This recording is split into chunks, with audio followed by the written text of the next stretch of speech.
Hi, good morning everyone. Myself हंसी Joshi, district coordinator NSS district Uttarkashi.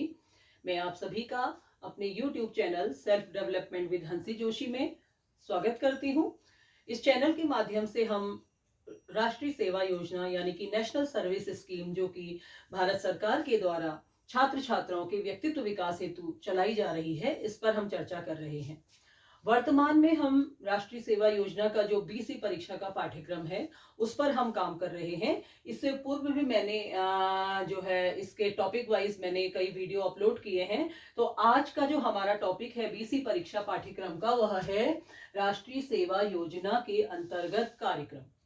ठीक है, तो बच्चों यहां पर से अगर हम मार्क्स की बात करें तो बी परीक्षा में 5 नंबर के प्रश्न पूछे जाते हैं और सी परीक्षा में 10 नंबर के प्रश्न पूछे जाते हैं। ठीक है, तो यदि आप ये 5 और 10 नंबर पाना चाहते हैं तो आप इन वीडियोस को देखिए, आसानी से आप 10 नंबर यहां से प्राप्त कर सकते हैं, 5 नंबर यहां से प्राप्त कर सकते हैं। तो देखिए, जो राष्ट्रीय सेवा योजना के जो अंतर्गत कार्यक्रम है ना, यह 3 भागों में डिवाइड है। 3 प्रकार के कार्यक्रम होते हैं। पहला है नियमित कार्यक्रम, यानी कि रेगुलर एक्टिविटीज, रेगुलर प्रोग्राम। दूसरा जो कार्यक्रम है वह है विशेष शिविर का कार्यक्रम, यानी कि स्पेशल कैंपिंग। और तीसरा जो कार्यक्रम है वह है राष्ट्रीय स्तर के कार्यक्रम, यानी कि नेशनल प्रोग्राम। ठीक है, तो देखिए आज हम केवल किस पर बात करेंगे, हम नियमित कार्यक्रम पर बात करेंगे, यानी कि रेगुलर जो एक्टिविटीज होती है, रेगुलर जो प्रोग्राम होते हैं उस पर हम बात करेंगे। ठीक है ना। तो देखिए, नियम आप सभी को यह तो पता है कि जो जब एक बच्चा राष्ट्रीय सेवा योजना के अंतर्गत पंजीकृत होता है तो उसका कार्यकाल कितने वर्ष का होता है, 2 वर्ष का होता है। ठीक है, तो इन 2 वर्षों में एक स्वयं सेवी को कितनी सेवा देनी होती है नियमित कार्यक्रम के अंतर्गत, तो उसे देनी होती है 120 घंटे की सेवा प्रथम वर्ष में और 120 घंटे की सेवा द्वितीय वर्ष में, यानी कि कुल मिलाकर के कितने घंटे की सेवा हो गई, 240 घंटे। ठीक है, इस प्रकार से नियमित कार्यक्रम के अंतर्गत स्वयं सेवी को 240 घंटे की सेवा देनी होती है। ठीक है, अब देखिए हम चर्चा करेंगे कि नियमित कार्यक्रम के अंतर्गत कौन कौन सी तिथियों पर शिविर संचालित किए जाते हैं। अगर हम उत्तराखंड के संदर्भ में बात करें तो उत्तराखंड में देखिए नियमित कार्यक्रम के अंतर्गत 6 दिवसों पर शिविर संचालित किए जाते हैं। आप ये 6 दिवस नोट कर लीजिए। देखिए, सबसे पहला है 24 सितंबर, यानी कि 24 सितंबर। क्या होता है इस दिन, आप सभी को पता होना चाहिए। एनएसएस का क्या है, फाउंडेशन डे है। ठीक है, ये भी मैं लिख देती हूं, आप नोट कर लीजिए। राष्ट्रीय सेवा योजना का क्या है, स्थापना दिवस है। ठीक है, राष्ट्रीय सेवा योजना स्थापना दिवस। ठीक है, तो ये पहला दिवस है हमारा 24 सितंबर को। ठीक है, इसके बाद देखिए दूसरा हमारा शिविर होता है 1 अक्टूबर को, जिस दिन क्या होता है, रक्तदान दिवस होता है, रक्तदान दिवस। ठीक है, तो ये हमारा दूसरा शिविर होता है 1 अक्टूबर को। फिर उसके बाद हमारा जो तीसरा शिविर होता है वह होता है 9 नवंबर को। आप जानते हैं 9 नवंबर को क्या होता है, देखिए राज्य स्थापना दिवस है इस दिन उत्तराखंड। तो इस दिन भी हम नियमित शिविर संचालित करते हैं। ठीक है, इसके बाद जो हमारा अगला शिविर है वह है 1 दिसंबर को। 1 दिसंबर को बच्चों क्या होता है, विश्व एड्स दिवस। तो ये चौथा हमारा शिविर है। 5वां शिविर हमारा होता है 17 दिसंबर। 17 दिसंबर को होता है स्पर्श गंगा दिवस। ठीक है, और एक अगला हमारा जो लास्ट वाला शिविर है वह होता है 12 जनवरी को।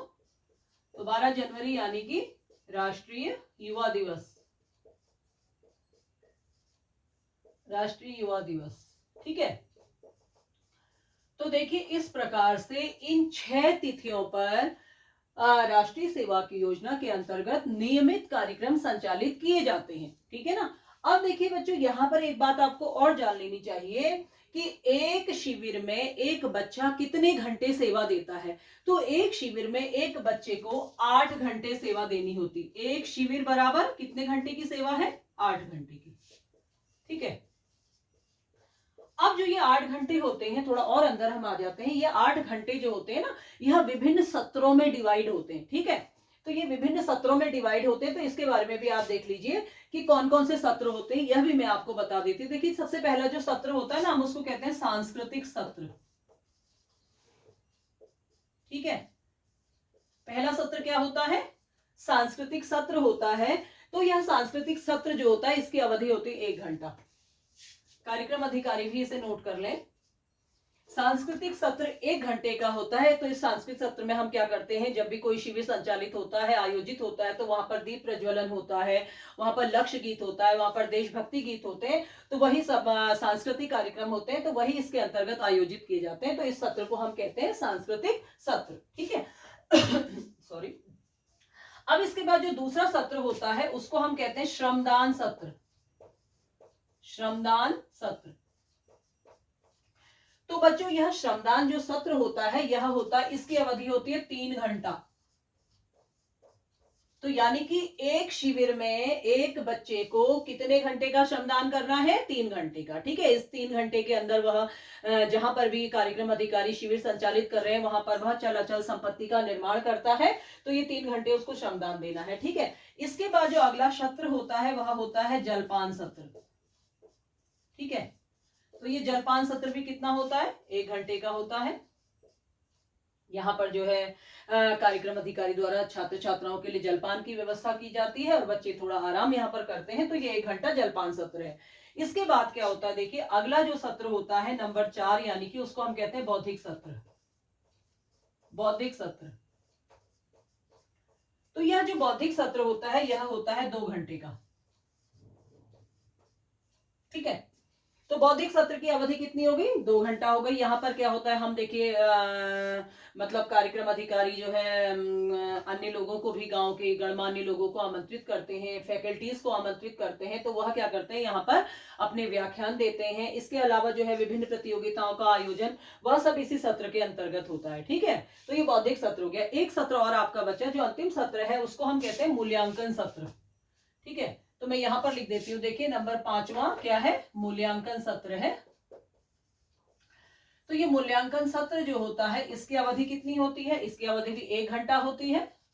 तो इस मूल्यांकन सत्र के अंतर्गत क्या होता है, देखिए कार्य की, जो भी आपने दिन भर कार्य किया उसकी समीक्षा की जाती है, डायरी का लेखन किया जाता है। यदि कार्यक्रम अधिकारी ने कोई प्रतियोगिता यहाँ पर रखी होती तो वह उसमें पुरस्कार वितरण भी करते हैं, और क्या करते हैं, संकल्प गीत के साथ जो है कार्यक्रम को क्या कर देते हैं, समापन कर देते हैं। ठीक है, तो इस प्रकार से देखिए नियमित कार्यक्रम के अंतर्गत जो गतिविधियां होती हैं वह इस तरीके से संचालित की जाती हैं। तो प्यारे बच्चों, यदि आपको इन सब बातों की जानकारी हो जाती है तो आप आसानी से यहाँ से कम अगर टोटल 5 नंबर है तो 2 नंबर के प्रश्न तो यहाँ से आएंगे ही आएंगे। बहुत छोटा सा टॉपिक है और ज्यादा कुछ इसमें नहीं है, तो आप इसको एक बार अच्छे से यहाँ से पढ़ लीजिएगा, तो आपके एग्जाम में ये बहुत काम आएगा। ठीक है, तो अगले वीडियो में हम किस पर बात करेंगे, विशेष शिविर कार्यक्रम पर बात करेंगे। तब तक के लिए आप जो है मेरे साथ मेरे चैनल पर बने रहिएगा और इसको आप तब तक रिवाइज करिए। सभी को मेरा नमस्कार।